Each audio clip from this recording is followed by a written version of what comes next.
ഇന്നും നമ്മുടെ topic brain tumour ആണ്. It's A wide topic.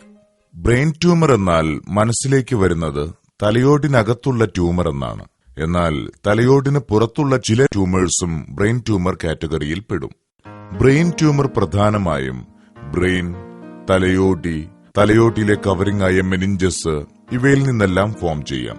Okay doctor, ഇതിന്റെ കാരണങ്ങൾ?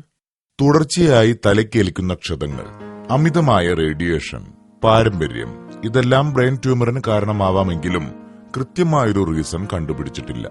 ഡോക്ടർ, ഇതിന്റെ ലക്ഷണങ്ങൾ? ശക്തമായ തലവേദനയാണ് പ്രധാന ലക്ഷണം. അതിനുശേഷം രോഗി ഛർദ്ദിക്കാം. ചില രോഗികളിൽ കാഴ്ചയ്ക്ക് മങ്ങൽ, ഡബിൾ വിഷൻ തുടങ്ങിയ ലക്ഷണങ്ങളും പ്രകടമാവാം. പിന്നീടുള്ള ലക്ഷണങ്ങൾ ട്യൂമറിന്റെ ലൊക്കേഷനെ ആശ്രയിച്ചിരിക്കും. ഉദാഹരണത്തിന്, ഇടത്തെ കൈകാലുകൾ നിയന്ത്രിക്കുന്ന ഭാഗത്താണ് ട്യൂമറെങ്കിൽ ആ ഭാഗം തളരാം. ചെവിയിലേക്കുള്ള ഞരമ്പിലേക്കാണെങ്കിൽ കേൾവിക്കുറവുണ്ടാവാം. ബ്രെയിൻ ട്യൂമർ ക്യാൻസർ ആണോ ഡോക്ടർ? എല്ലാ ബ്രെയിൻ ട്യൂമേഴ്സും ക്യാൻസർ അല്ല. എന്നാൽ എല്ലാ ക്യാൻസറുകളും ട്യൂമേഴ്സ് ആണ്. Thank you doctor. ഇതിന്റെ ട്രീറ്റ്മെന്റ്സ്?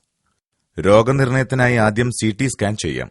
ആവശ്യമെങ്കിൽ MRI സ്കാൻ യൂസ് ചെയ്യാം. ഇതിന്റെ ചികിത്സാ രീതിയിൽ പ്രധാനം സർജറി തന്നെയാണ്. സർജറി എവിടെ വേണമെന്നത് ട്യൂമറിന്റെ ലൊക്കേഷനെ ആശ്രയിച്ചിരിക്കും. Thank you doctor. Good health is good wealth.